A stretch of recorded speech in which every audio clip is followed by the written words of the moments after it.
ہو گئے تو ان کا بیٹا PI میں کیپٹن تھا، جہاز اڑاتا تھا. تو انہوں نے کہا بیٹا نماز پڑھ لیا کر. کہا ابا فرصت نہیں ملتی، بہت کام ہوتا. کہا اچھا چلو نماز کے وقت ایک آدمی کو دعوت دے دیا کر. 5 نمازیں ہیں، 5 دفعہ دعوت دے دیا کر. وہ کہنے لگا میں دعوت دوں؟ خود تو میں پڑھتا نہیں، دوسرے کو کیسے دعوت دوں؟ کہا بیٹا ایک تو میری مان لے، نماز کا انکار کیا ہے تو یہ تو مان لے کہ چلو کسی کو کہہ دیا کر کہ بھائی نماز پڑھا کرو. کہ چلو یہ تو آسان ہے، میں کہہ دوں گا.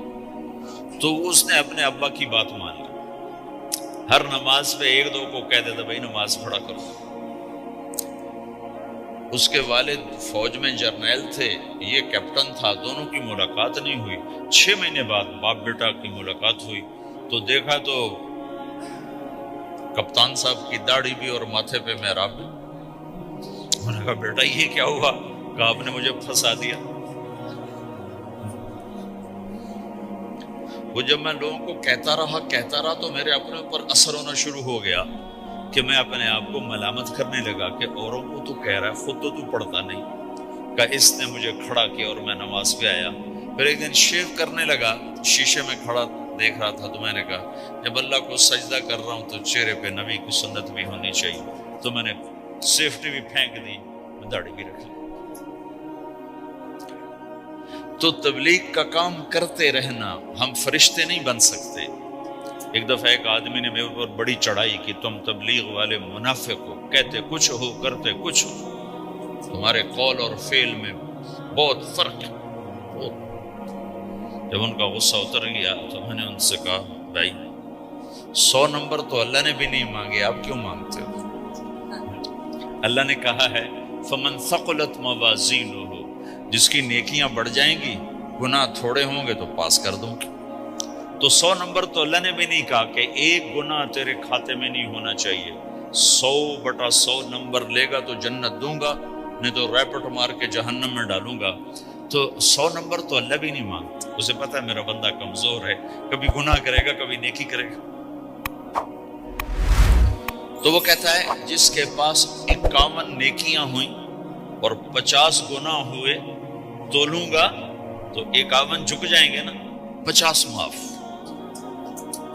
یہ مثال دے رہا ہوں.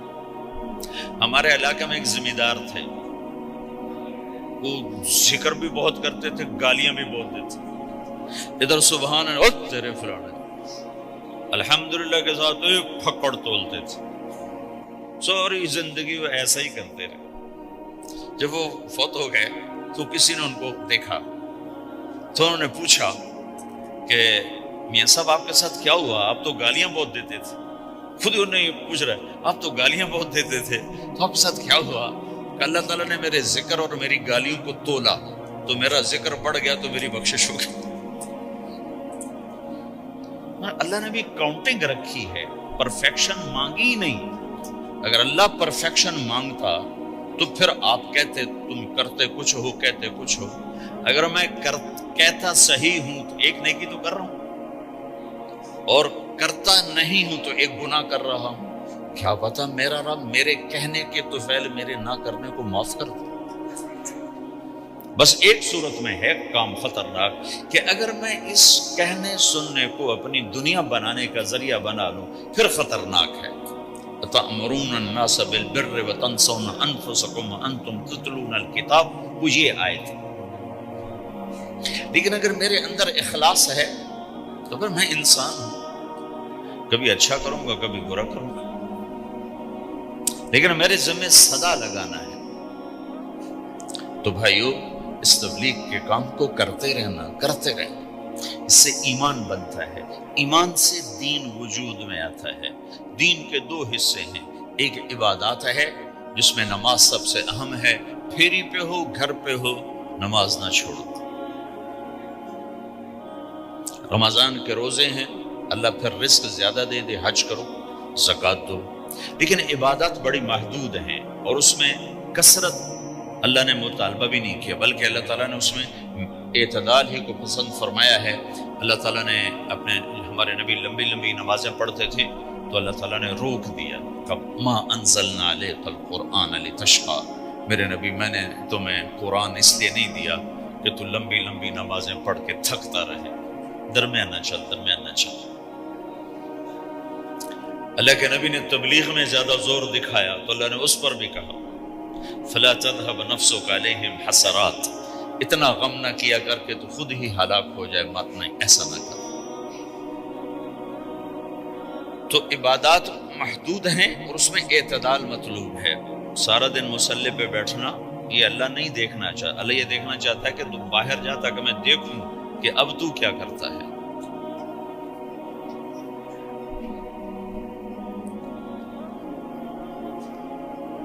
دوسرا حصہ اس کا اخلاقیات ہے، آپس کی معاشرت ہے۔ دین جو اثر انداز ہوتا ہے وہ معاشرت سے اثر انداز ہوتا ہے، عبادت سے نہیں، عبادات سے نہیں۔ عبادت تو مسجد کے اندر ہے یا مصلی پر گھر کے اندر ہے، روزہ اندر کی چیز ہے، حج بیت اللہ میں ہے، زکوٰۃ مسلمان کو دی جاتی ہے۔ تو دنیا میں دین پھیلنے کے لیے اور اپنوں کو دین کے قریب کرنے کے لیے جو سب سے بڑا عمل ہے وہ بھائیو اچھے اخلاق۔ یہ دوسرا حصہ میں آج بیان کرنا چاہتا ہوں۔ اللہ کے نبی نے فرمایا ایو اور الاسلام اوثق، مجھے بتاؤ اسلام کا سب سے مضبوط عمل کیا ہے؟ تو صحابہ نے کہا الجہاد، یا رسول اللہ جہاد۔ اسلام کا سب سے مضبوط عمل کیا ہے؟ صحابہ نے کہا جہاد۔ تو آپ نے کہا وحسن وما هو به، ہاں جہاد بہت اچھا عمل ہے لیکن سب سے بڑا عمل نہیں ہے، سب سے مضبوط عمل نہیں ہے۔ ان کا جی الصلاۃ، نماز۔ تو آپ نے کہا ہاں وحسنۃ وما هي بها، نماز بھی بہت اچھی چیز ہے لیکن وہ نہیں جو میں پوچھ رہا ہوں، سب سے اعلیٰ، سب سے اوپر، سب سے مضبوط نہیں۔ ان کا جی الحج، حج۔ تو آپ نے کہا حج بھی بہت اچھا عمل ہے لیکن وہ نہیں جو میں نے پوچھا ہے۔ پھر صحابہ نے کہا جی روزہ، آپ کا روزہ بھی بہت اچھا ہے لیکن وہ نہیں جو میں نے پوچھا ہے۔ تو پھر صحابہ نے کہا یا رسول اللہ پھر آپ ہی بتائیں، ہمیں تو نہیں پتہ۔ تو ہمارے نبی عبادات سے اوپر لا رہے ہیں، اپنے ساتھیوں کو عبادات پہ قائم کر دیا۔ ہر آدمی نمازی بن چکا ہے، ہر آدمی روزے دار بن چکا ہے، ہر آدمی مالدار زکوٰۃ دینے والا بن چکا ہے، اور ہر آدمی حج کا جذبہ پیدا کر چکا ہے۔ اب آپ ان کو اخلاق پہ لانا چاہتے ہیں، چونکہ اسلام کی تکمیل اخلاق سے ہے۔ اسلام کو تشبیہ دی گئی ہے گھر کے ساتھ، بنی الاسلام علی خمس، تو بنیا کا لفظ عمارت پر بولا جاتا ہے۔ تو اسلام کی بنیاد میں ہے کلمہ، نماز، روزہ، حج، زکوٰۃ۔ اگر اس مسجد کی بنیادیں بھر دی جائیں تو اس کو مسجد تو نہیں کہیں گے نا۔ ہاں جی بنیادیں ڈال دی ہیں، چھت ڈالنی ہے، جب چھت پڑے گی تو پھر یہ مسجد کہلائے گی۔ تو اسلام کی بنیاد قائم ہو چکی تھی، اب آپ چھت ڈالنا چاہتے تھے۔ چھت کیا ہے؟ وہ اچھے اخلاق ہیں، تو اب آپ ان کو اوپر لا رہے ہیں، اوپر لا رہے ہیں۔ تو آپ نے جب پوچھا تو انہوں نے وہی کہا جو انہوں نے ابھی سیکھا تھا، نماز، روزہ، جہاد، حج، لیکن آپ نے سب کی نفی کر دی، نہیں یہ بھی نہیں، یہ بھی نہیں، یہ بھی نہیں، یہ بھی نہیں۔ اچھا یا رسول اللہ آپ بتائیں۔ تو آپ نے فرمایا ان اوثق عر الاسلام الحب للہ والبغض للہ، اسلام کا سب سے مضبوط عمل وہ آپس میں اللہ کے لیے محبت کرنا ہے۔ اسلام کا سب سے مضبوط عمل وہ آپس میں اللہ کے لیے محبت کرنا ہے۔ اسلام کا سب سے مضبوط عمل وہ محبت ہے، اللہ کے لیے بغض ہے، اللہ کے لیے محبت ہے، یہ اسلام کا سب سے مضبوط عمل ہے۔ تو بھائیو یہ چھوٹا سا معاشرہ اسلامی بن جائے، اس کے لیے بنیاد میں نے پہلے بتا دی، اب چھت بتا رہا، وہ ہیں اچھے اخلاق۔ اللہ تعالیٰ نے جب ہمارے نبی نے نماز لمبی پڑھی تو اللہ نے کہا درمیانی پڑھو، میں نے ابھی بتایا۔ تبلیغ میں دکھ زیادہ جھیلا تو اللہ نے کہا درمیانہ چلو، لیکن جب اللہ کے نبی نے اخلاق بلند کیے، اخلاق، تو اس پر بھی اللہ تعالیٰ فرماتا میرے نبی ذرا اتنا نرم نہ ہو، تھوڑا سا سختی دکھا، آنکھیں دکھا، تھوڑا شوشاں کر۔ تو میرے رب نے کیا کہا؟ واہ، میرے رب نے آپ کے اخلاق کی جیسی تعریف کی ہے، آپ کے کسی عمل کی ایسی تعریف نہیں کی۔ نماز کو کہا معتدل، اعتدال، دعوت کو کہا اعتدال، اور اخلاق کو کیا کہا؟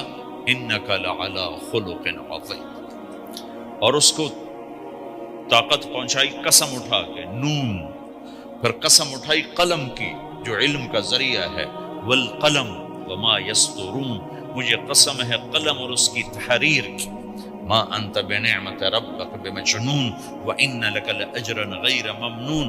ان دو آیتوں کو چھوڑ کر اگلی جو آیت آ رہی، وانک لعلی خلق عظیم، اے میرے محبوب میں قسم اٹھاتا ہوں قلم اور اس کی تحریر کی، تیرے اخلاق بڑے عالی شان۔ یہ نہیں کہا تیرے اخلاق بڑے عالی ہیں، انک لعلی، علا، علا کا یہاں بہت عظیم الشان کردار ہے۔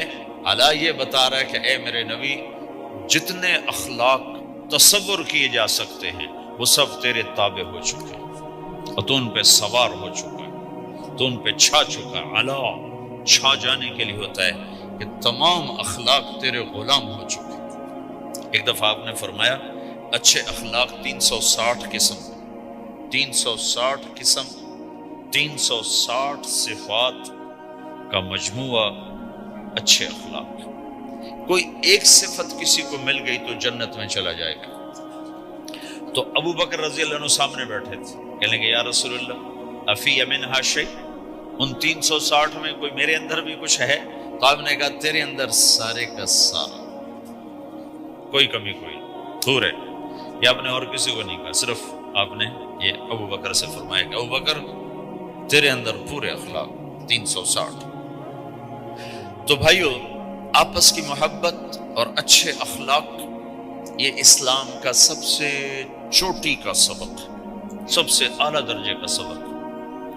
اب ایک حدیث میں جو حدیث جبریل کہلاتی ہے، وہ انسانی شکل میں آ کر پوچھتے ہیں یا رسول اللہ اسلام کیا ہے؟ تو آپ کہتے ہیں کلمہ، نماز، روزہ، حج، زکوٰۃ، یہ اسلام۔ یہی سوال اب آخری حج کا موقع آ چکا ہے، اب اسلام 9 سال آگے، 10 سال آگے جا چکا ہے اور اس کی شکل مکمل ہو چکی ہے۔ تو عمر بن عبسہ رضی اللہ تعالیٰ عنہ یہ آخری حج کے موقع پر آپ سے ملتے ہیں اور آ کر یا آپ سے پوچھتے ہیں یا رسول اللہ مل اسلام؟ سوال ایک ہے، مل اسلام؟ شروع میں مدینے کے داخلے کے شروع میں جبریل انسانی شکل میں آتے ہیں اور کہتے ہیں مل اسلام، اسلام کیا ہے؟ تو آپ کہتے ہیں کلمہ، نماز، روزہ، حج، زکوٰۃ۔ اب یہی سوال 10 سال کے بعد یا 9 سال کے بعد عمر بن عبسہ کہتے ہیں یا رسول اللہ مل اسلام، اسلام کیا ہے؟ تو اب جواب سنو، آپ نے فرمایا اطعام الطعام وطیب الکلام، میٹھا بول بولنا اور کھانا کھلانا۔ کسی سے میٹھا بول بولنا کتنا عظیم ہے میرے نبی کی، میرے اللہ کی بارگاہ میں، کہ آپ نے فرمایا ابتسامک فی وجہ اخیک صدقہ، تو اگر کسی مسلمان کو ہنس کے مل لے تو یہ بھی تیرے لیے صدقے کا ثواب، صدقہ لکھا جائے گا۔ جبریل کہتے ہیں یا رسول اللہ مل ایمان، ایمان کیا ہے؟ تو آپ فرماتے ہیں اللہ کو ماننا، فرشتوں کو ماننا، نبیوں کو ماننا، کتابوں کو ماننا، تقدیر کو ماننا، موت کے بعد کی زندگی کا اقرار کرنا، ان تؤمن باللہ وملائکتہ وکتبہ ورسلہ وبالبعث بعد الموت۔ یہ ہے ابتدائی جواب۔ اب یہی سوال عمر بن عبسہ کرتے ہیں 9 سال کے بعد، یا رسول اللہ مل ایمان، ایمان کیا ہے؟ تو آپ نے فرمایا الصبر والسماحہ، صبر کرنا، معاف کرنا۔ سوال ایک ہے، جواب 2 ہیں، کیوں کہ جگہ اور نوعیت بدل چکی ہے۔ ابتدائے اسلام ہے تو عبادات بتائی جا رہی ہیں، انتہائی اسلام ہے تو اخلاق بتائے جا رہے ہیں کہ اے عمر، ایمان کیا ہے؟ صبر کرنا، معاف کرنا۔ صبر کرنا، معاف کرنا۔ تو بھائیو، جو ہمارا معاشرہ بنے گا اسلامی، گھر میں باہر، وہ بنے گا اچھا۔